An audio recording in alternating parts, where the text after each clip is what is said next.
the very first episode of B&V Talk SC. We are your hosts. I am B, Brandon, and this is my partner V, Vince. It's me, Vince. We in here. We're going to give you guys all the latest and greatest on USC from a team perspective, some recruiting, maybe dive into a couple other things. But yeah, like he said, B&V, we talk SC. We talk SC, man. So, right now is May, so it's kind of a dead period off season. But we did just finish up our spring camp, which was, it was a bit eventful. We had a nice quarterback competition going on, a couple position group battles. But overall, how would you rate the spring, Vince? Well, just sticking to the quarterbacks. We had two quarterbacks on campus. Right. We had Matt Fink and we had Jack Sears. It's kind of hard to say it's a competition right now in the spring. I guess if you've been following the reports, if you know what's going on at the moment, Matt Fink is the #1 guy. But we got somebody else who's going to enter the fray. We got a kid in the wings, man. Incoming freshman quarterback JT Daniels from Mater Dei High School, and JT is a special kid. He actually skipped his senior year, what we call reclassifying. He reclassified from the 2019 recruiting cycle into the 2018 recruiting cycle. So we're getting him a year early. Right, exactly. And when he says reclassified, this is different from enrolling early. Yeah, this is different. This is a whole year. Yes, you got some kids who will enroll, go do half the year. Yeah, they enroll in December or in January. Yeah, in December of the previous year, but they missed the season. This kid is skipping his senior year of high school football to play as a true freshman at SC. Yes, so you got to, that tells you what the kid is made of right there, in my opinion.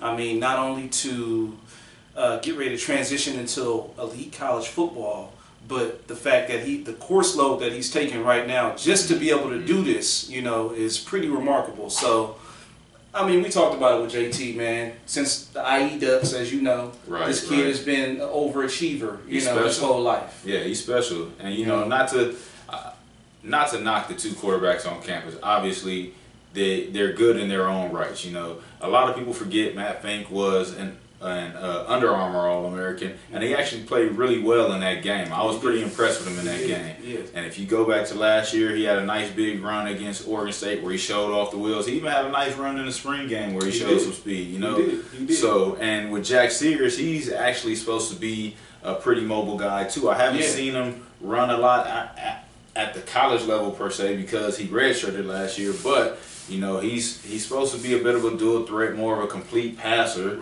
I say. But with all due respect to those guys, JT Daniels comes in with a lot of hype and a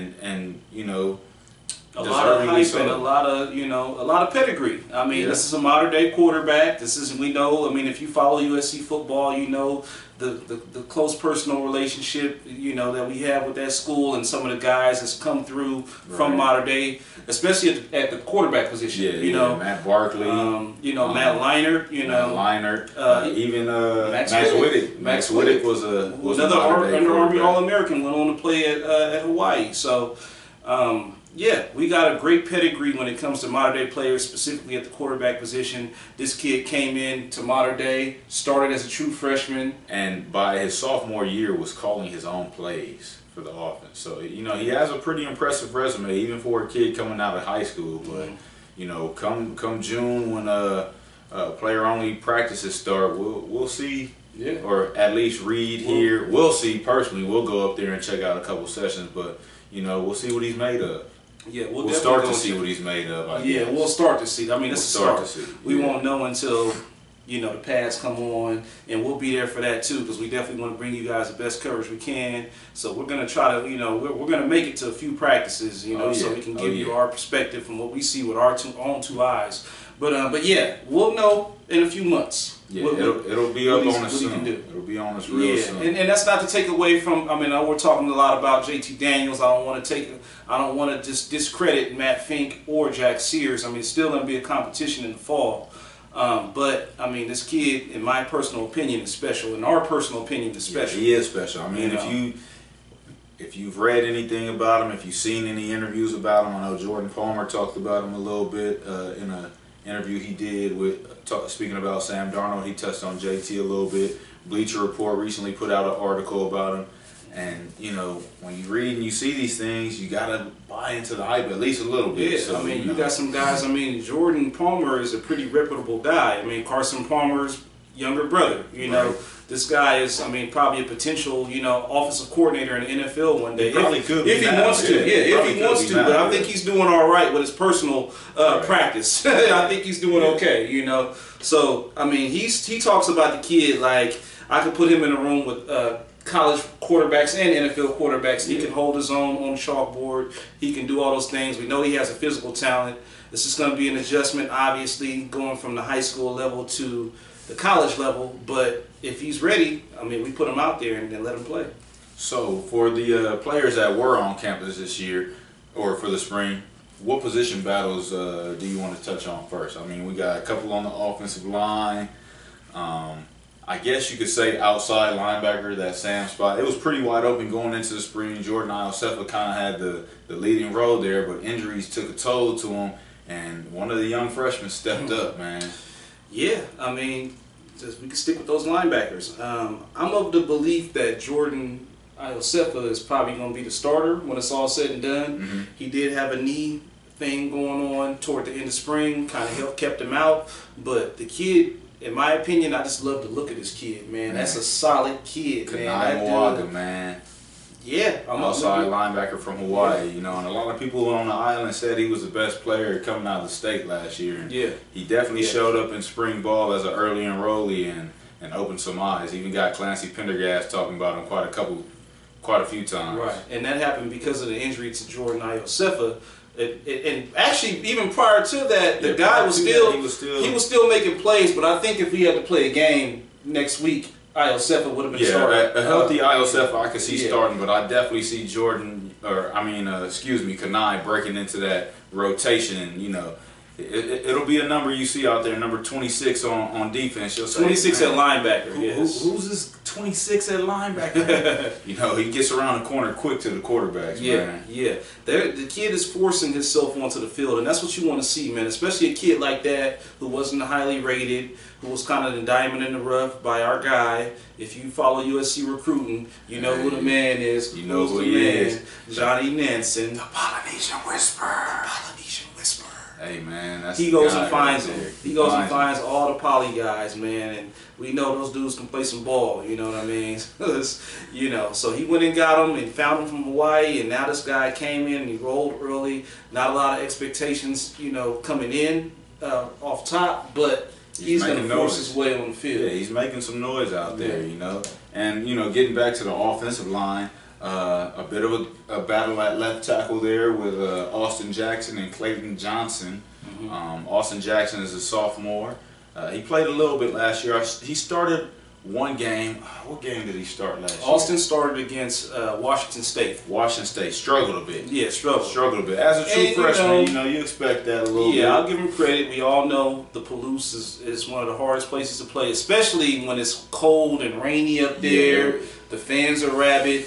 You know, hey, like you heard before, man. We're everybody's bowl game. Exactly. Coming into their house. When you get USC coming in, it was a ruckus atmosphere. Right, and you get us coming in on a Friday night. You know what I mean? Friday game. They ready. You know, they ready to play. You know, that's that Pac-12 magic right there, man. The road game, Friday night game. Let's not bring the Pac-12 into this. Anyways, so. But Clayton Johnson is the other guy competing at that spot, and he brings his own, you know, experience to the table. He's been in the program for 3-4 years now. He's got quite a bit of playing time out there, and he held his own during the spring. Yeah, I was really surprised by Clayton. Clayton is another guy talking about underrated guys. I don't remember which recruiting was that, 2015? I want to say he was in the same class as Biggie, and that's like 2015, I believe. 2015. So yeah, this guy came in. You know, he's just slowly but surely gotten better. Survey, right? Survey. Another good California powerhouse program. A blue shirt. He was a blue shirt. Remember that year? Yeah, he was a blue shirt that year. He was a long-time commit that never took an official visit. Right. And then for you guys out there that don't know, a blue shirt is basically a player. He doesn't start out on scholarship. But they get the scholarship. First day of fall camp, he becomes a scholarship player. Counting towards the next year. Exactly. it's going to be hard to do that in the future. NCAA rules have changed over the past year, but you know, he'll go down in history as one of the blue shirt guys. Right. But he came in, and now he's gonna potentially be the starter at left tackle. You know, I think he has a shot, man. The competition is definitely going to continue into the fall, but it's one to keep an eye on. You know, that's going to be whoever the starting quarterback is. That's going to be their blind side protection. So it's kind of a big deal. Exactly.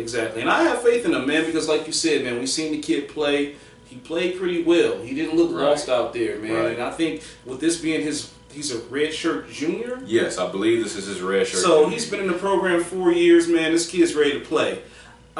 Austin Jackson being a younger, you know, maybe more physically talented kid, 5-star, you know, all that good stuff out of Arizona. Yeah. So, but you know, it's a competition. You know, so we'll see who comes out on top. Either way, I think we'll be good. And the left tackle spot is the one position where you don't really have a returning starter per se. You know, the guard positions, you got Chris Brown and Andrew Voorhees who have, you know, plenty of starting experience. At center, you got Toa Lobendon, who, although he played left tackle last year, he started at center before. He's pretty much started all over the offensive line. Toa Lobendon started at left tackle in the bowl game, and when we played Hawaii. In the Holiday Bowl against Wisconsin. Was it Wisconsin or Nebraska? It was Nebraska. Nebraska. That was as a true freshman. Yeah, and he played really good. He played really good against Randy Gregory, that great pass rusher that they had. Cowboys picked him up. He ain't done nothing since. I was going to say, who's he with in there? He was my Cowboys, but he ain't done nothing since. But he was a great player in college. You know, he was good. But anyway, this guy, true freshman, undersized, not a prototypical left tackle, and playing that position in a bowl game against a great player, you know, he held it down for what, the last 5 games of the season that year at the left tackle spot after some injuries had occurred. But he's going to be our starting center this year, which, you know, we're pretty confident with that one. He's played center before, and like we touched on, he has a wealth of starting experience all over the offensive line. And then you go to the right tackle spot, and we got Chuma Edoga coming into his 3rd year as a starter now. Chuma's a third year starter. Chuma's a great player. And he just needs. I think the issue with Chuma is just kind of just calm down, Chuma. Chuma gets hyped up sometimes. Yeah, sometimes you have some moments on the field, right? Yeah, sometimes he likes to play a little beyond the whistle, you know. But I like his intensity. I like he has a great skill set. I think, you know, one of the things we noticed about Chuma in the spring too, you know, he just kind of kept his head down and went to work this spring. You know, there wasn't a lot of extra. Some people were actually surprised that he came back for his senior year at SC. Not saying he had a great junior year, but folks just saw Chuma as one of those guys. Hey, I started in college for 2 years. I got the opportunity to leave early. You know, hey, might as well take it. But you know, he came back. Exactly. He came back, and that says a lot about the young man. That definitely says a lot, man, because like you said, you have a lot of guys nowadays who are just looking for that 3-and-out opportunity. Right. You know, even if they only play, they could be a redshirt sophomore, you know, and I have 3 years, I'm gone, you know what I mean? Yeah, it happens. You know, it happens a lot, and in a lot of cases, it doesn't work out, you know. So for a kid to recognize, you know what, I can use 1 more year of seasoning. Right. You know what I mean? I can grow up a little bit. You know, get my degree, you know what I mean? Which is very important. Get my degree, play another year of college ball. The NFL ain't going nowhere. Nah, it'll definitely be there, you know, come Chuma's time. Exactly. Which I will say, I was surprised the number of offensive line prospects that went early in this year's draft. I'm not going to lie. That kind of caught me off guard. I didn't feel like it was a deep year for offensive line, which it may not have been. There just might have been a need throughout the league. Because I saw the UCLA kid get picked up in like the 1st round. I was like, Colton Miller? I don't know anybody from UCLA's name. I mean, I just know what he did against USC. Nothing. I mean, yeah, so. And I know the line. I know Josh Rosen was back there getting murdered, you know, due to the offensive line issues. But hey, teams, you know, they got scouts. Yeah, there you go. Oakland, good job. But anyways, back to SC talk. Let's switch to the defensive side a little bit for a position battle in the spring. An interesting one that we might not have anticipated coming into the spring, thinking that we have, you know, 2 starting corners coming back in Jack Jones and Biggie Marshall. Long Beach Poly. But unfortunately, Jack Jones wasn't there this spring. Due to some academic issues, Mr. Jones had to sit out the spring, so it opened the door for Isaiah Langley to come in and get a lot of first-team reps. Yep. And then towards the end of spring, Jonathan Lockett. Man, Jonathan Lockett really showed his skill. He's a fifth-year guy. He's coming into his redshirt sophomore year. Redshirt senior year, I apologize. Missed last year due to the double hip surgery. But, he made some noise towards the end of spring there. I like John Lockett, man. Another modern-day kid. Modern-day kid. This is a kid that's just been around, man. He's had multiple hip surgeries, like B just said, and he's just grinded. He's just a grinder, man. And when he played in his opportunities, he looked good. He never looked out of place out there. He's always been a really solid athlete. He was originally committed to Washington before Steve Sarkisian came to SC. And, a lot of people, you could always see his skill set, even as a high school athlete. He was always one of the top-ranked guys. He might not have been the fastest or the quickest or the biggest, but he had that football knack, you know what I mean? He was just a football player, and so when you put him on the field, he made plays. He's noticeable in a good way. You don't want to be noticed in a bad way, especially at corner. So, yeah, man, Jonathan Lockett, man, like you said, Jack Jones, another great player. He's a good young guy, but Jack has some stuff he had to deal with this offseason, so we're going to let Jack deal with that, and when we come back, we got a real competition. Yeah, it's going to be a deep competition, too, because, all three of those guys really have a legit shot at that starting quarterback spot. Because Isaiah Langley, like you said, does have a lot of game experience. Yeah, he's got a lot of starting experience. He's not the biggest guy out there, but he's got a wealth of experience. And he came in with that the same class as Biggie Marshall. Isaiah's he's going to be a senior this year. He'll be a senior. And they came in with a lot of hype in that class, and I'm glad that a lot of those guys did come back for their senior years and redshirt junior years because that's the heart of our team right now. That's the heart of our team, and this is the first time transitioning. This is the first time that we've had in a while that we've had this many seniors. Right. On any given unit, on offense or defense. This is going to pay dividends this year. Oh yeah. It's going to pay dividends this year. You look at the other teams around the country, the Alabamas, the Clemsons, and they have their star guys who go 3 and out, but they always have a wealth of seniors. You know what I mean? They always have 6, 7 seniors in their starting lineup that are, really the bread and butter of what they do. Exactly. Sometimes you just have to be willing to wait your turn, man. And you know what? In the case of a lot of our seniors this year, they didn't even wait their turn. You look at a guy like Cam Smith, 4-year starter. Oh, yeah, right. You look at a guy like Porter Gustin, 4-year starter. Yeah. You look at a guy like Biggie Marshall, 4-year starter. Marvell Tell, and that's just the defense that we're having right there. That's very true. So these guys really, they came into SE to make it a point to get the Trojans back to a respectable point, and a respectable point for USC is nothing less than competing for national championships. That's it. I'm not worried about the Pac-12 championship, honestly. It's a step in the right direction. You got to win your conference before you can go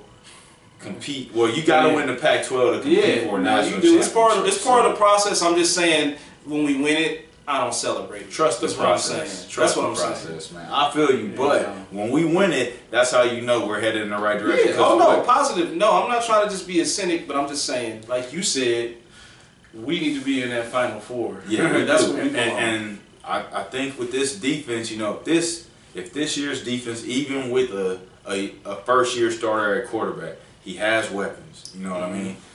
We have depth at running back, even with Ronald Jones going to the NFL. Congratulations, Rojo, going in the second round. Tampa Bay. Even with starting a new left tackle this year, we still have 4 offensive linemen returning. We have 2 tight ends who have a wealth of experience, 2 younger tight ends coming back who bring experience to the table and a lot of talent. So if this defense led by 5, 6 seniors can really, hold down the fort and anchor the team and play like those Pete Carroll defenses, then we have a legit shot of making the playoff Final Four run this year. Yeah, we really do. And I may not sound like some hyperbole to some people, but we know this team, and looking at this team with these seniors on defense, they're going to be the anchor of our team this year. Yeah, most definitely. Even along the defensive line, we still got Malik Dorton. Yeah, somebody like Malik Dorton that's just been around. Christian Rector. Christian Rector was leading the conference in sacks for a while. Yeah. Then he broke his hand. Right, and then he still came back early from that broken hand, played with the cast on. So when you look at the heart of this USC team, it's kind of going back to the old, mantra: defenses win championships. Our offense I think our offense will play well enough to get us a couple games in the clutch. We're gonna find out early in the season. We're definitely gonna find out. We definitely see Stanford week 2 again, like always. Yep, always in the first 3 weeks. They got Bryce Love. They're gonna be ready to play too. Man, when I realized Bryce Love was coming back, I'm not gonna lie, it kind of raised my the hair on the back of my neck a little bit. Nah, I mean, it is what it is. I'm not worried. We just talked about our defense, right? So we gonna see. Yeah, our defense up last year a little bit. Hey man, but we got bodies up the middle now. All that little isolation, little power toss stuff that they like to do. Yeah, I really think another year in the defense with the guys who are coming back, in the addition of a couple new linebackers, DBs. And some of the young defensive linemen that are finally going to get their opportunity. Yeah, this should be a really good year. And then we're going into Austin, Texas, week 3, so that'll definitely be a test. That'll definitely be a test. Tom Herman led a Texas team. Yeah, and with them, after all the drama from last year, they want this game. Yeah, they want this game. They want this game bad. So we'll see what we're made of early, and I can't wait. I'm excited. I'm definitely excited, and I don't have a problem winning games 21-3. I don't have a problem winning 17-10. Nah. As long as we count, win. Man. The W's count. The W's count. I'm not about style points right now. Our defense is going to carry us, and we have the thing I like about this team is we're going to be based in defense, like we're talking about. We're going to have a great run game. Oh man, and that's what I was going to transition to next, man. When you look at the running back depth this year, Stephen Carr missed the spring, but I really think it opened the door for Aka Cedric Ware, who I've always been a big fan of since he joined the Trojans, and Vavae Malapai to show Trojan fans and the coaches what they bring to the table, and I think they did a real good job of that this spring. Oh yeah. Man, you said it. Aka Cedric Ware and Vavae Malapai. Aka Cedric 28 and 29. He was kind of that forgotten Texas running back. He came in the same year as Ronald Jones. Ronald Jones kind of hit the ground running even from his freshman year. Right. Ware got his carries here and there, and he always performed. Yeah, anytime you've seen Ware in the game, you noticed him. Like the kid made plays. And honestly, this kid, man, you look at this kid now, he's 215 pounds. Yeah, he's put on some weight. He's up to 215. This guy's out there running, and he's a workhorse back. Like, he's been carrying, from all the reports, all the accounts during spring, this guy's been pounding the rock. At one time, he was the only scholarship running back that we had that could go through the full contact drills, because even Vavae had his injury problems early in the spring. Right. And speaking of Vavae, thank you, Oregon. We appreciate that. Oh, yeah. Great player, man. This kid is the kid I love. Another Polynesian guy. We got to give some credit to Johnny Nansen again. Johnny Nansen stole him from Oregon. We appreciate that, Johnny. Yeah. But this kid's 220, maybe 222, 225 possibly, Strong runner, man. And with our veteran line and this strong run game, the quarterback is not going to be asked to do a lot of things. And be asked to make a lot of plays. And another way that they're really going to help our quarterback out is, you look at all 3 of those guys, from Carr to Vavae to Ware, they all have really good hands. They catch the ball out of the backfield really well. Exactly. A lot of credit to Ronald Jones. He got better as he progressed in his career. You definitely improved. But these guys are really natural pass catchers. Yes. You're right. You're so right. And then we haven't even talked about the sophomore sensation, Stephen Carr, this kid is, he may not be an every down back at this point, but this kid can come in and provide some real spark,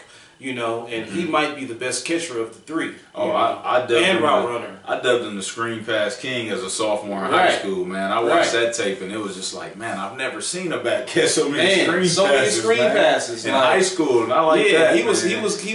It seemed like he had more screen touches than carries sometimes, he was just he's special in that way, Right. Stephen Carr really has a knack for getting the ball in open space and knowing what to do with it.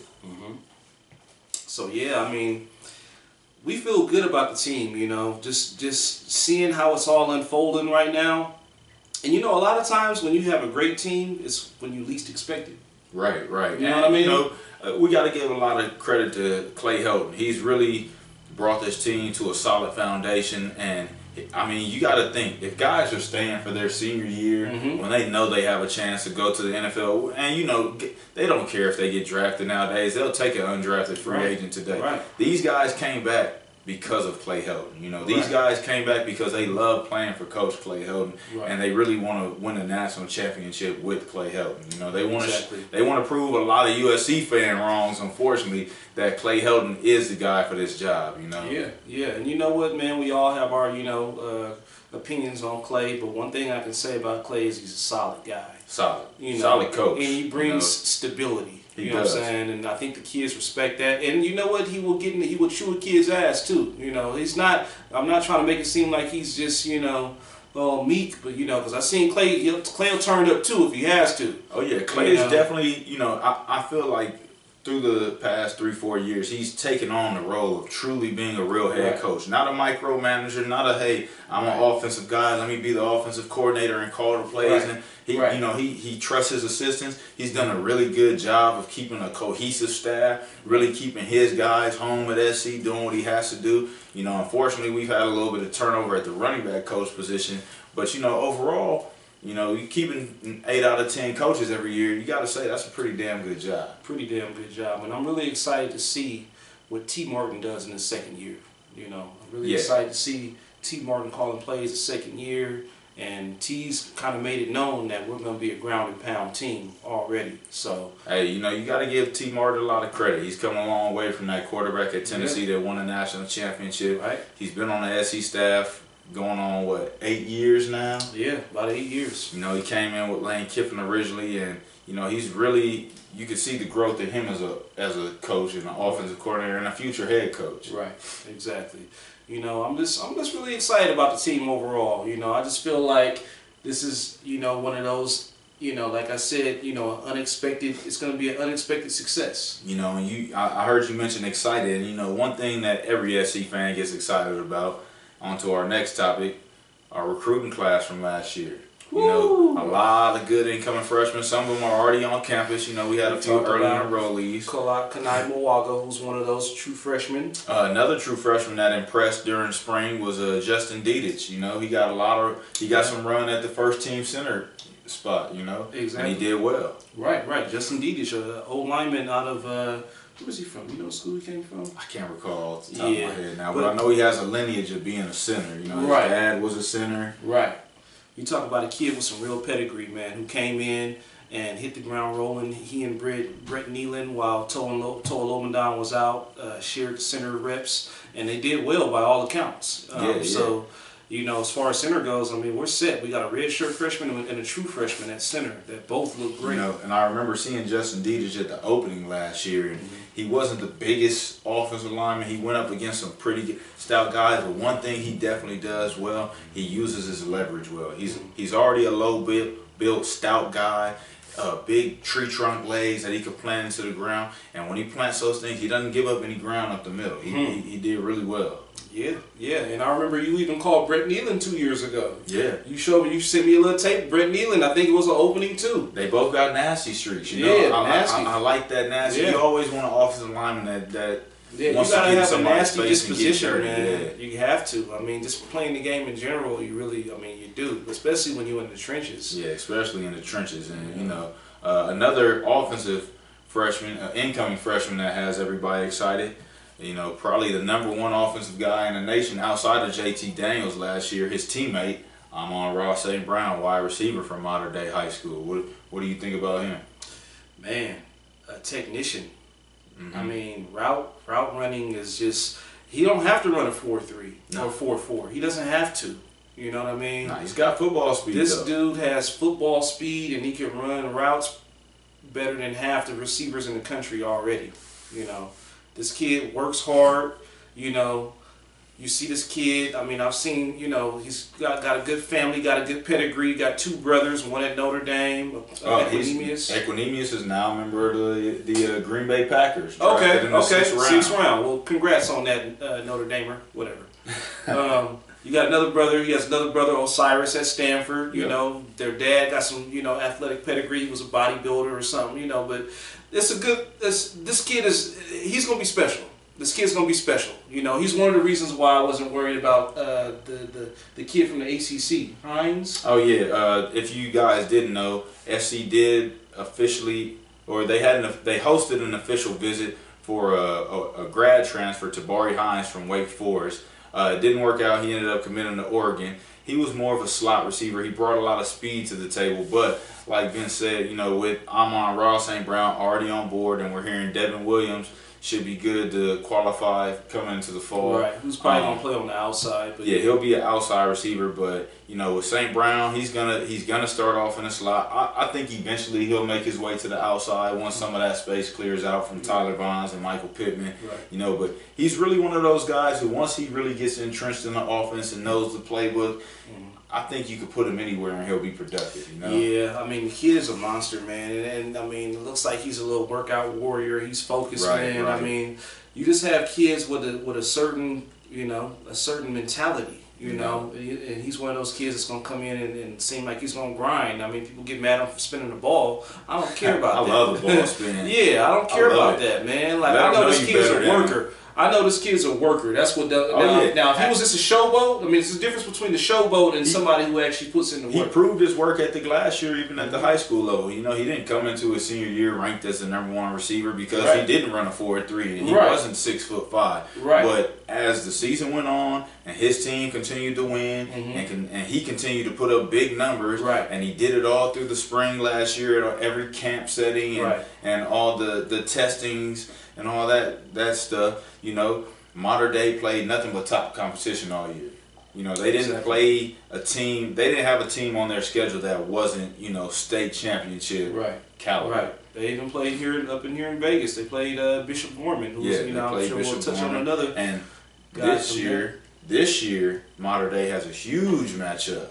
Oh man, IMG Academy, IMG. All-Star Under Armour University. You know that's gonna be a big one. You know, and that's that gives you an idea. If you don't know, that's what type of schedule they play. You know, they're not out here playing, you know, cupcakes, you know, every other week. You know, so. And unfortunately for Mater Dei, a couple of their guys are going to be Trojans. We've touched on Amon-Ra and JT Daniels. And a third guy from their defense, their Butkus Award-winning linebacker last year, you know, Solomon Tuliaupupu. He's going to come into SC. He did get injured towards the end of last season, but from what I've heard, he's rehabbing really well. He's actually a little bit ahead of schedule, but he was pretty pumped up on his announcement date about coming into SC and really working in the weight room with guys like Cam Smith and Porter Gustin to get that size and getting in the film room. And I think he's a guy who has the potential to break into at least the rotation at the linebacker spot this fall. You know, get some run in there, maybe at the will spot. Yeah, I mean, we'll see. I mean, this is a guy that, you know, I love, once again, I love his demeanor, you know what I mean? I love his demeanor, you know, and we'll see. I mean, like Brandon said, you know, he has recovered from this injury he has, and, Right. you know, but he's working hard by all accounts, you know what I mean? But, you know, we'll see, you know, and we got more coming. We got more. What's his buddy? Who's his buddy? Who's coming in? Man, this guy right here, man. We just got done talking about Bishop Gorman. You know, the #1 linebacker, in my opinion, in the country last year. Last year, yeah, no doubt. Pale Goteote. Paliie Pale Goteote. Goteote. Yeah, Paliie. Man, and I've been watching him at Bishop Gorman since his sophomore year in high school, and he never lets you down. You know, whether it was outside linebacker, inside linebacker, the kid just has a nose for the ball. He has a nose for the ball, man, and he's a monster. This kid was like 240 already.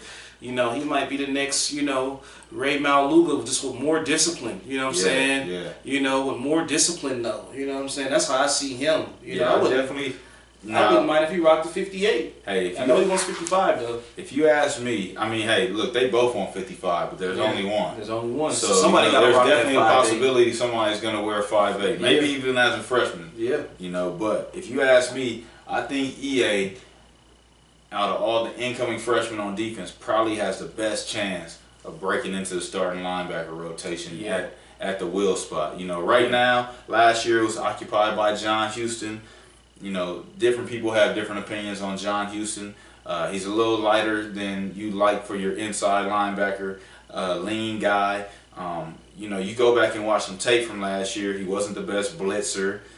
He's pretty good in pass coverage. He made some plays down the field, but I just feel like if there's an open spot in that linebacker rotation outside of where Iosefa and Kanai Mwaga are competing right now, it's definitely EA, man. I think EA could break in at that will spot. Yeah, and I agree with you completely, man. You changed my opinion on John Houston. Not that we're not trying to be down on the kid, but I mean, I like John Houston. Tape don't lie, So you see certain things on film, and you're like,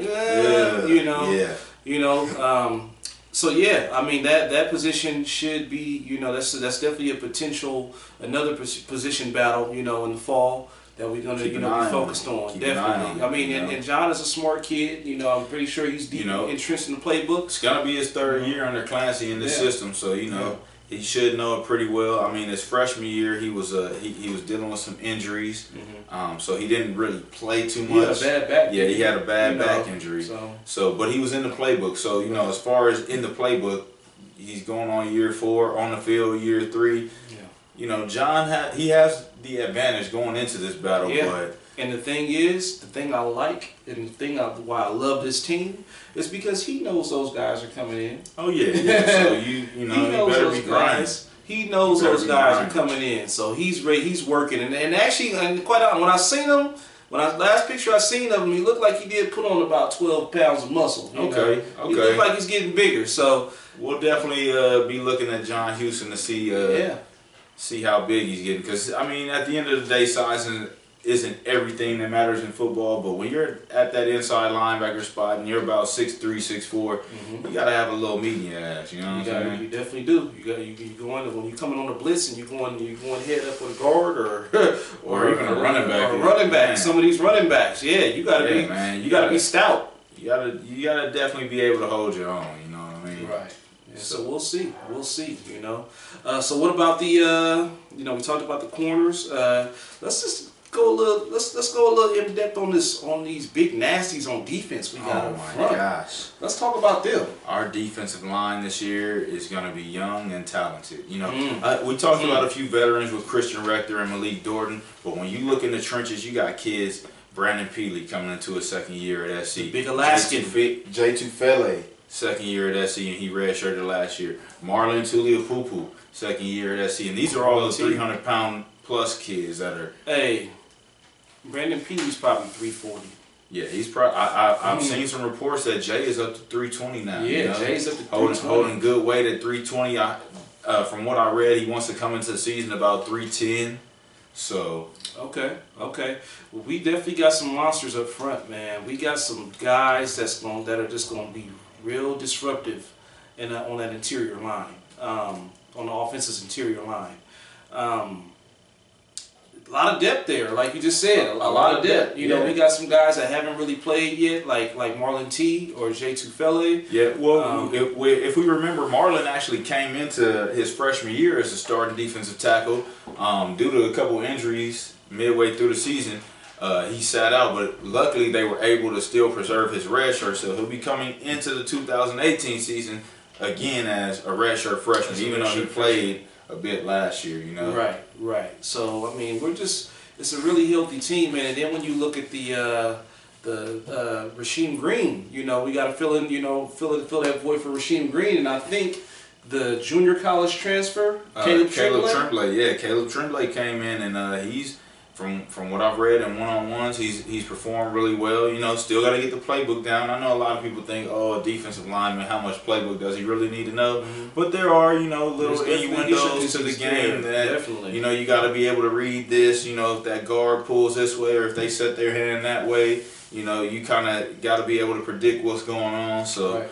And and then SC's defense. I know we're talking about interior linemen right now, but we kind of include our outside linebackers. They're quote-unquote pass rush guys that don't really drop in the coverage that much. Not very often, but yeah, like you said, we kind of put them on that. And when you see a guy like Porter Gustin coming back this year, I mean, you got to think that's going to be huge for our defense this year. Huge. Go back and watch the Texas game, folks. Man. Go back and watch the Texas game and watch Porter Gustin. That's when I said, okay, this is the Porter Gustin. We've seen flashes. We've been waiting for, yeah. We've seen flashes. I'm not saying he was bad. No. But this is when I seen the complete Porter, and unfortunately he got hurt. I always felt, you know, with Porter we were going to have that All-American guy, that, you know, first-round draft pick possibility. And as he progressed from his freshman year to his junior year last year, you saw it. You saw him get better and better every time he stepped on the field. And that Texas game, it kind of all came to a culmination like, wow, this is what we knew Porter was going to be. You know, he was dominant in that first half before the injury came on. He was dominant. The guy was playing possessed, man. I mean, I don't know who that tackle was on Texas for Texas, but he was. I hope you didn't draft him. I hope you're coming back next year, buddy. Who are you? What's your name? But yeah, this guy really performed well against Texas, and like you said, it was kind of that culmination where he put it all together. Now he's a senior. He's motivated, highly motivated. And you know, when you look at Porter, his body type, he reads weak side defensive end. You know, in any other system, in a 4-3 system, he could put his hand in the dirt. Right. He's about 255, 260. He could play that weak side defensive end spot. Right. But then when you see him at SC, yeah, he rushes the passer, you know, the majority of the time. But he has the ability to drop back in coverage. He has the ability to run with that running back into the flats. You know what I mean? Right. And that's what I really love about Porter Gustin. He's an every down guy now. You know, you could really leave him in there every down and pass rush situations. He's going to get to the quarterback. If you need him to cover that back on second down, like I said, he can do it. You know, right? He definitely can, man. The guy's versatile now, man. And it's always a good thing when you see a guy really develop. You know, during his time. You know, you see a guy go from a pup, you know, only doing 1 or 2 things. Now he can do 5 or 4 tricks in his bag. You know what I mean? Right. So it's always a good thing when you see that type of thing with a guy, you know, really honing in on his craft and really wanting to be great. You know, and you hear the stories about Porter, the late night weight room sessions with Porter. You know, and he's got a crew of guys. You know, it's him and Hunter Echols and Juliana Falanico. Who's another? These are two guys. Get familiar with them. Yeah, get familiar with them because these guys are hungry. They're young. You know, they came to SC with a purpose in mind. You know, those 2 guys have actually transformed their bodies a bit too. You know, Hunter with trimming some bad weight off, and Juliano with putting on a lot of weight. Yeah, they say when I actually seen an interview with the 2 of them, and yeah, you can noticeably see the difference. I mean, Echols has more of a long, like kind of angular frame, long arms, you know, but you can see the weight put on. Falanico's a little more stout. You know, but he's still kind of tall too. Yeah, you know he's a big kid. When I saw him on campus not too long ago, I almost mistaken him for Josh Fallow. Okay. If you know who Josh Fallow is, tight end, he's about 6'5". 6'6". Yeah, he's a big guy. So you know, when I saw him, and I kind of was like, wait a minute. I remember him being tall and lean though, but now he's up to about 230, 235, and you know he's holding good weight. He's moving well in practices. So you know those 2 guys, they're going to get their chance to shine. I'm not sure if it's going to be this year or it'll be in the near future though, for sure. When they play, I'm going to be confident in what they bring to the table for sure. Yeah, and it just, man, I love it, man. I love this defensive talk, man, because it's just the quality of depth that we have on this team. Something that we've been missing for a long time. For a long time, man. We haven't had depth like this. That's why I think this year can really be special. You know, because even in the beginning of the little sanction era that we've gone through, the starting lineup on defense was always quality. You know, you had your Deion Baileys, you had your Chris Galippos, you know, you had your T.J. McDonald's. But behind those guys, who do we have? We didn't have a lot, you know, and that's one of the reasons Sewell Cravens was forced into playing linebacker. Yeah, had to play out of position, had to play linebacker. You know, we had to get talent on the field, however we could get it on the field. But now we have an abundance of talent at every position, and we could really put guys in the right position now. You know what I mean? Yeah, exactly. We don't have to guys, like you just said, don't have to play out of position just because of a need. You know, we can really be flexible with the talent that we have, and guys can flourish, you know, in more appropriately. Right, you know what I mean? And another kid who I really think that'll benefit, sticking with this position group of the outside rushers, an incoming freshman who we haven't talked about yet, Abdul Malik McClain. Oh man, this is Abdul Malik McClain. He was the Pac-5 Defensive Player of the Year last year out of J. Sarah High School. A kid who hasn't been playing football for a long time, so he has a lot of raw talent. But when you talk about rushing the passer and just pure strength, I watched his film, and not only did he rush from the outside, he played 3 technique at his high school. This kid played 3 technique at maybe 220 pounds, 6'4", 6'5". Yeah. Explain that to the people, So, along the defensive line, at JSerra, they ran a 3 front. Usually your 3 technique is a stout, 290 pound, 300 pound nose guard type player. If you remember back, Jarrell Casey played a lot of 3 technique. Antoine Woods is a real good 3 technique. If you think about their body type, Malik McClain is a complete opposite. Tall and long. And he played 3 technique in his high school. More of he's built like a power forward. Yeah, he really is. He's got that long, lean frame, but he's so strong at the punch.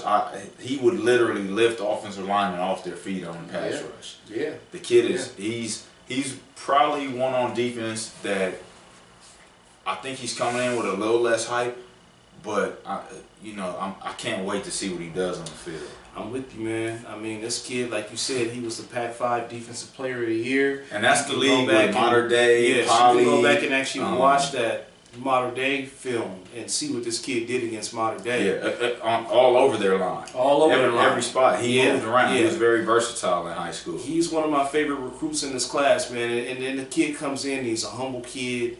I think he's from the South. He's from Georgia. I think his family moved west. He got a little brother committed right now as a receiver. McClain. Yes, and he'll probably end up playing a different position once he, gets on campus. And an interesting story about that, Monroe McClain was JSerra's #1 receiver. He went down around week 3 with an injury.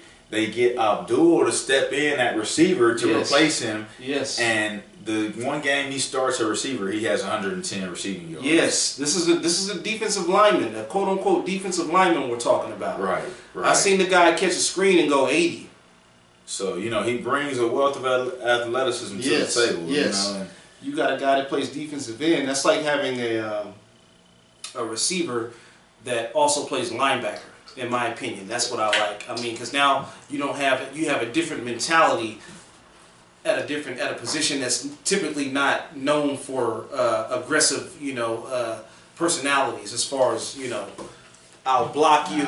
You start talking about receivers that play defensive end. You make me think about this upcoming 2019 class. We could just splash them real quick on 2019. We'll splash a little bit into this 2019 recruiting cycle. So I'm not going to touch on the guy who's on my mind just yet. So far in this class, we have 2 commits right now. Monroe McClain, who we just talked about, Abdul Malik McClain's younger brother, 6'4", 210-pound wide receiver out of JSerra. And we also have Jason Rodriguez, an offensive tackle most commit. Recent commitment. Yeah, our most recent commit. He's from Orange County. Is he from the I thought he went to. Is he from the IE? I know he's a local Southern Cal kid, but I can't remember which high school off the top of my head. We'll but get that information I know now. he's really highly recruited. He was high on our board when it came to offensive tackles, and this should be a really good year for offensive linemen on the West Coast. Definitely a need for SC coming into this season. There's a lot of big time guys. Jonah from Narbonne High School, big time Polynesian offensive tackle. He recently published his top 10, and we made that, of course, which we all kind of expected. Yeah, I pretty much. Anything can happen, but I see him. When it's all said and done, I think he's a Trojan. He's right down the street at Narbonne High School. Yeah. A quick 15-minute ride up. You don't even have to hop on the 110. You can just go straight up Vermont. You can ride straight up Vermont. You get there. So this guy, Trojan bred. He's. I can definitely see. He trains with Vianney Talamaval's family in the Polynesian prime time. Right. So there's that USC connection there. Talamaval. I just call him VT. Yeah. Former, good lineman for us. He's on his way to the NFL. I think Seattle picked him up as a free agent. He got drafted. He didn't get drafted. He got picked up as a rookie free agent by the Seahawks. Right. Oh, and Jason Rodriguez, Hesperia, California, Oak Hills. And this is a kid, he's 6'6", 326, kind of, building some real recruiting momentum. He was, like Brandon said, an unknown guy initially. USC kind of saw him and, you know, took a look at him and been evaluating him, and he's kind of been on the rise ever since, right? Yeah. He's a 4-star now. I think he's more built to play on the inside of SC just because of how his body type is. But he has long arms and he's an athletic guy, so we'll see how he works on the outside. We'll see. He might be the next Munoz, you know what I mean? He might slide inside, you know, we'll see. You know, and if you look traditionally at SC, we have a tendency of recruiting tackles and turning them into guards. I think the reason for that is most kids who play tackle at the high school level that's usually your most athletic lineman, you know what I mean? Right. They might not necessarily be a tackle per se, but if that's your best blocker, your most athletic guy, you're going to put him at tackle because that's a harder position to play than guard at the high school level. You know, that's where you're going to find your elite pass rushers at the high school level on the outsides. You know, so there's Sean Ryan, another tackle prospect who SC is recruiting right now, who's high on their board, and there's another JC kid, I can't remember his name, Polynesian kid once again. He's from Texas. He's Brandon Peely's cousin. Oh, wow. He's about 6'7", 350 pounds. Big dude. Big, huge. Tower. Huge dude. Like I said, he's a JUCO guy, so he'll come in. If he commits to SC, he'll come in with 2 years to play too. So, you know, the offensive, it's a good year for offensive linemen on the West Coast in 2019. But, you know, how we talked about that linebacker-receiver combo, you got to talk about our guy, man. Horace Brew McCoy from Mater Dei High School once again. Mater Dei. This might as well be like a SC/Mater Dei. It feels that way. It feels that way. I mean, we got a couple pipelines. We got a couple other pipelines. You know, it wasn't long ago we talked about Sarah in that same light. You know what I mean? You know, so we got a couple pipelines. But yeah, Brew McCoy, man. Brew McCoy. This kid is awesome. This is I think they got him ranked top 5, top 6 player nationally. Yeah, he's definitely the #1 athlete on the West Coast. USC is recruiting him at receiver. He can kind of come in. I think he's gonna come in and fill that Michael Pittman role. Yes. Michael Pittman, another guy who played linebacker and receiver, and you can kind of see it in his play. You Michael know, Pittman's tough. Yeah, rugged, special teams, all that. Brew McCoy is like a bigger, probably faster, huh? I'd say he's faster. I'd say they're probably in the same speed range. I haven't clocked them on 40s myself. This guy's going to end up being probably 220, 225 pounds. I could definitely see him playing receiver at 225, and I'll tell you this is just my opinion. If he's at USC playing receiver at 225, he's going to get some run as a pass rusher on 3rd downs. Man. Because he is special. Coming off the edge at Mater Dei. He's special, and then, I mean, I would not be against it. I mean, we talked about how great our defense is going to be, but hey, if you can just throw this guy out there on third and 10, you know, throw him out there on 3rd and 8. Just in situations on defense, you know, kind of the reverse way they did Adoree Jackson. He was a situational offensive guy, and his job is to rush the quarterback straight up. You know, I wouldn't be opposed to that at all because the kid can definitely do it. The kid might.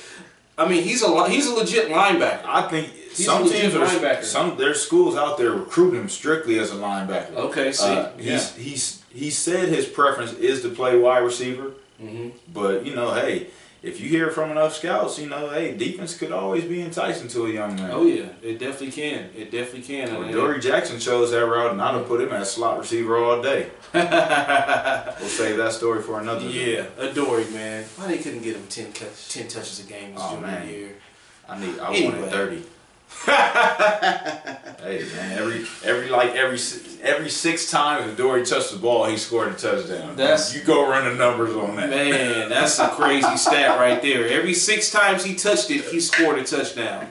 But now we getting sidetracked talking about Adoree. Okay, yeah. Sorry folks, there are no Adoree Jacksons in the 2019 class, so I apologize. We're gonna have some good ones, but not you know what? A kid who kind of reminds me of him. And he's on SC's radar. I think he's going to come in and play corner. Trent McDuffie from Servite. He's at John Bosco now. Oh, he transferred. Yeah, okay. He left Servite. He's at John Bosco now. He's teaming up with another cornerback who's high on our radar, Chris Steele. Chris Steele is supposed to be committing in this summer. This summer, yeah. I think it's September. I think he said July, but he said that date is kind of tentative. Yeah. So right now you can call him a USC lean. I think so. You know, Chris Steele last year as a junior got an early offer from UCLA and committed pretty much on the spot. And when SC got involved during the season, he was quick to back off that commitment. Right. He backed off that commitment pretty quick, and since then has been at SC a number of times. A number of times, so much that he's comfortable enough to call it home and just show up without even notifying coaches ahead of time. Right. And He's call probably, when he's he's at the probably door. got his own little key card. Yeah, well, if that's the case, hey, right on, Chris Steele. Yeah, so but back to Trent McDuffie though, man. This is a kid we both love, man. A very like versatile kid, very kind of scrappy kid.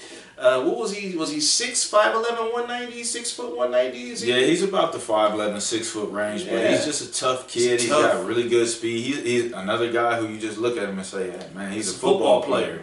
You know? He's a football player. He's like another Lockett. You know, he plays offense too. You know, but I mean, I'm pretty sure at the next level he's gonna be a scrappy corner, and he'll come up and stick you too. Oh yeah, he's a tackler. You know, and that's what I love about him, man. He's high on SC's radar. Like I said, he's gonna be recruited as a corner, and I think we're only gonna take 2 corners in this class. What do you think? Honestly, I think that'd be the right move. I mean, 2 corners and maybe 2 safeties if we could find them. But see, yeah, there's a lot of corners out there. Safety's kind of influx right now. There's some good corners. You got your boy Max Williams from Sarah. You know, I think we'll probably take 2. We took 2 last year. There's a lot of buzz about Chris Steele possibly playing safety at the college level as of late. I've been hearing that buzz on the street. I know he's going to play cornerback for sure at Bosco this year, but don't be surprised to see him move around that defensive backfield a little bit and show his versatility. Okay. Well, I'm all down for it. I love the versatility. You know, hey, as far as recruiting, though, yeah, I think we'll probably take 2. I mean, and right now, I mean, as it stands, because he is listed as a corner, I mean, I go Steele and I go McDuffie. Yeah, and then when you're looking at safeties, I know one safety that's high on USC's radar is Arizona safety Noah Pola Gates. Segaro, was he Segaro? Yeah, he's same school as Christian Kirk. Yep, same school as Christian Kirk, Seguro High School in Arizona. A school that we've recruited before and had a few misses at, though. Yeah, that's one of the schools that we don't really. I mean, I guess you could say one of our least successful. We definitely have. But I can't remember the running back that was out of DJ Foster. Another guy. We recruited DJ Foster, and he stuck it out at home. He stayed home, stayed in Tempe, but it's all good. But this guy right here, like you said, is a pretty good player. Pola Gates, yeah, and actually I checked his film out the other day. He played a lot of corner, which I like. So he got that versatile DB, and that seems to be the theme of what Ronnie Bradford is looking for this year. It's not the 6'3" guys like it has been in previous years. They're really looking for versatility in that backfield. And I can respect that. I mean, if you the more versatile you are, the more things you can do. I mean, bottom line, So if you got a guy who can play in the slot, or you got a guy who can play on the outside. Speaking of nickel or corner, and then you can even push them back and let them play safety. I mean, that just makes it more, that makes the team that much more dangerous. If a guy goes down, I know I can put him here. I can put this guy there. So it makes it better. When you look at the evolution of this nickel cornerback position, even to the NFL now, I mean, a guy like Nikel Roby, he's really taking a hold of that nickel spot in the NFL. There's a couple other guys around the league who, smaller corners who are really sticking it in that nickel spot. Some guys who could flip between nickel and safety. It's becoming an actual position and not just a situational position because so many teams are running 3-4 wides out there nowadays. Right. So it's we got to find a guy who can. Hey, you're a nickel. You know. Yeah. Can you play this role? 50, 60 plays a game because that's what it's looking like nowadays. Yeah. I mean, especially in our conference, Pac-12. I mean, we're out here throwing it. We got pretty solid quarterback. A quarterback tradition. On the West Coast, and there's a lot of throwing the ball. There's a lot of that. So there's a lot of 4 wides, like B said, and with good quarterbacks. They're gonna throw the ball 40, 45 times a game. And that's definitely one thing I've started to notice on the recruiting trail. We talk about these 4 wide receivers. There are so many receivers at these camps and 7-on-7 circuits nowadays. Hey, if you're a good, versatile DB or just an athletic kid, you might want to take a shot at defense, because there's some open possibilities out there around the Pac-12, especially on the West Coast. Exactly. You know, diversify your portfolio. There you go, man. If you can play it, play it. Don't get caught up in egos, and you can swag out any position you want. You know, and speaking of wide receivers, another strong year for receivers on the West Coast. I know we talked about Brew McCoy, who's technically an athlete, but you know, we got Monroe McClain, who's committed. A kid I like, Jake Smith, out in Arizona. Okay. He goes to Notre Dame Catholic Prep, which is a smaller school in Arizona. Okay. But this kid had 1,000 receiving yards and 1,000 rushing yards last year. You know, versatility. Fast. When I look at him, I see speed, man. Okay. You know, he's about 6'1", 190. Yeah. The kid just, when he puts his foot in the ground, he's in the top speed. You know, 3-4 steps in. Call him the white Percy Harvin. Man, moving. Moving. Versatile kid, like he just said. I mean, you show me 1,000 rushing yards and 1,000 receiving yards. I don't care what level you at, man. Yeah. You making some noise there. Yeah, that means you fly sweeping, you fake fly sweeping out the backfield, running the wheel route, you taking handoffs, you running routes. Right. I could appreciate the versatility. You know, and then we still got Joe Nada, who's up at Folsom High School in Northern California. Okay. You know, so wide receiver, another deep class this year, and but you know, USC's need at receiver isn't going to be that big. They'll probably take 2, maybe 3, depending on, you know, who that third guy is. But a position of need this year in the recruiting cycle, running back. Running back will be a position of need this year. Running back, we definitely. I mean, we talked about Aka Cedric Ware. You know, we talked about. Malapaye and Stephen Carr, you know, we're losing one of those guys after this year. Yeah, you know, at least one. At least one, and that's the thing, you know, and it's actually a good year for running backs in LA. And last year it was a terrible year for running backs in LA, man.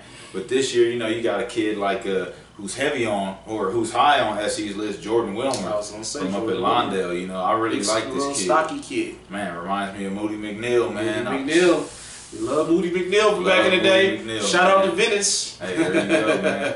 Another guy who can catch the ball out of the backfield, you know, naturally. And because of his compact build, man, he's hard to bring down. Hard to bring down. He's a bowling ball where he's like a little ball, like a little compact piece of muscle. I love him, and I'm also of the opinion that we go and find us a little diamond in the rough in the South, man. You know, I don't know if the USC staff is watching this, but I've been looking at some diamonds in the rough. It's a kid, Isaiah Spiller, down in Houston area, Texas. Kid's got game, man. Check him out. He's not the fastest, but he's got great hands, and he's got a lot of wiggle. Okay. That's one thing I noticed about watching this tape. He's got a lot of wiggle. He's one of those kids who could put his foot in the dirt, make a guy miss, and be back at top speed real fast. You know what I'm saying? And, you know, once he got into the open field, he wasn't caught from behind at all. Yeah. You know, he's not Ronald Jones. I know Ronald Jones didn't run the 4.3, but trust me, Ronald Jones is a 4.3 guy. Yeah. When he puts his foot in the dirt, time him against anybody. Hey, with the ball in his hand, he's a 4.3 guy. His hamstring was probably 80%. Yeah. He still ran 4.4. 4.4, yeah. And very respectable, you know what I'm saying? I know a lot of... Hey, stop looking at 40 times that important anyways. How often are you really running 40 yards by yourself? Yeah, it's all glamour. Yeah. You know, it's still a glamour. It's still glamorous, but you know, but speaking of speed at the running back position, another guy Taylor Mays ran 4.24. Sorry. I love you, Taylor. Yeah, at SC. After that, them Bengals years was terrible.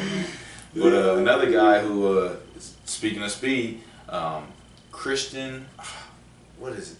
I just went brain fart, man. Kid from down in San Diego, running back. Ooh, out of Lincoln, right? Is he at Lincoln? I can't remember what school, but I know he's been timed at a 10.63 in 100 meters. What is that kid's name? He's bringing up some serious speed. Dang. I'm trying to find his name for you guys. We'll have that on the next show. Yeah, he's going. We'll have that on the next show. But you know, there's some quality backs. I know.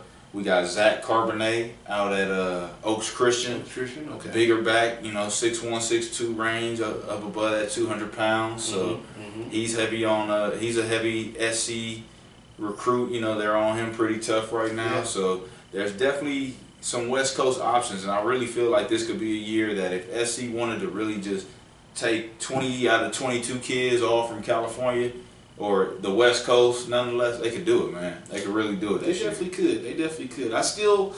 I almost forgot about our guy in San Diego. You know what I'm saying? But yeah, as far as the running backs go, with him in the fold, we probably don't have to go into the South unless we really like somebody in the South. But I just know sometimes you can get one of those thoroughbreds out there, you know, that maybe Alabama not be recruiting too hard, or Texas or LSU. At the end of the day, nobody's committed at that position yet. So until you got them, you know, bird in hand, you got to keep, you know, recruiting. So and that's what this staff will do. They'll recruit. So yeah, definitely, man.